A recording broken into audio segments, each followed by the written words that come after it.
রাজনৈতিক ও বাণিজ্যিক মিত্র ইরানের সর্বোচ্চ ধর্মীয় নেতা ও সবচেয়ে ক্ষমতাধর ব্যক্তি আয়াতুল্লাহ আলী খামেনিকে হত্যার হুমকি প্রসঙ্গে কোনো কথা বলতে চান না রাশিয়ার প্রেসিডেন্ট ভ্লাদিমির পুতিন। ইরানের জনগণ এখন দেশটির রাজনৈতিক নেতৃত্বের প্রতি আস্থাশীল বলেও মন্তব্য করেছেন তিনি।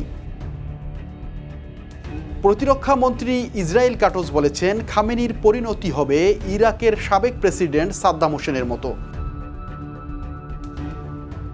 মঙ্গলবার যুক্তরাষ্ট্রের প্রেসিডেন্ট ডোনাল্ড ট্রাম্প বলেছেন, যুক্তরাষ্ট্র জানে যে কোথায় খামেনি লুকিয়ে আছে, কিন্তু ওয়াশিংটন এখনও খামেনি হত্যার কোনো পরিকল্পনা করছে না। বুধবার রাশিয়ার দ্বিতীয় বৃহত্তর ও গুরুত্বপূর্ণ শহর সেন্ট পিটার্সবার্গে রাশিয়া ও বিভিন্ন আন্তর্জাতিক গণমাধ্যমের জ্যেষ্ঠ প্রতিনিধিদের সঙ্গে মত বিনিময় করেন ভ্লাদিমির পুতিন।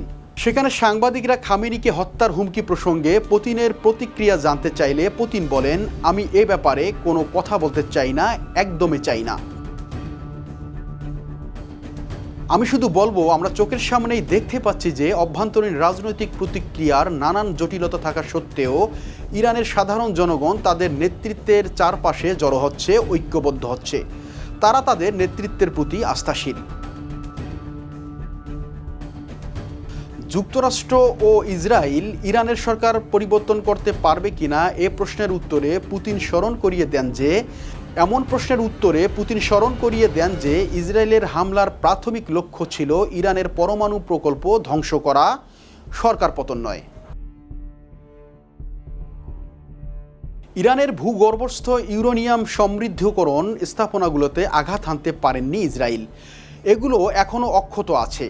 আমার মনে হয় এই সংঘাতের সঙ্গে সংশ্লিষ্ট সব পক্ষেরই উচিত শত্রুতা বন্ধ করে পরস্পরের সঙ্গে সমঝোতায় আসা, এবং আমার মতে সব পক্ষেই যদি সদিচ্ছা থাকে তাহলে এটি সম্ভব।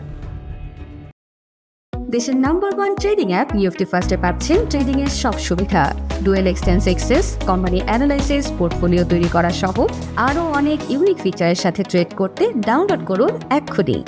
নিফটি ফার্স্টের সাথে ট্রেড করুন যে কোনো জায়গা থেকে, ক্যাম্পাসে ক্লাসের ফাঁকে, ঢাকার জ্যামে বসে কিংবা ঘরে বসে। ট্রেডিং এখন হাতের মুঠোয়, তাই ট্রেড করুন যখন খুশি, যেখানে খুশি।